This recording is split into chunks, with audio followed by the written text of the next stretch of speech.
today's video, I'll teach you guys how you can redeem Duolingo promo code. Now, without any further ado, let's just get right into it.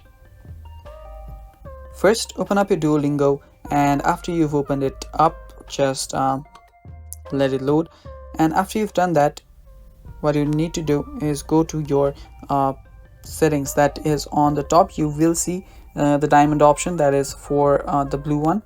After you tap on it, if you scroll down a bit, you will see the option. Just scroll down. On the end, you will see the promo code option. Now, under the promo code option, you will see the redeem button too. Tap on redeem. Now right here, you will just need to type in your promo code to earn rewards, and just type in the promo code, whatever it is, and tap on apply. Now I don't really have a promo code, so there is no example further than this. So at least now you guys have an idea of how you can redeem Duolingo promo code, and after you do so, you will be able to claim your reward and use your Duolingo and just, use whatever you got from the promo code. And that is all for the video, guys. Thanks for watching. If you found this video helpful, don't forget to hit the like and subscribe button and press the bell icon so you never miss out on our future videos.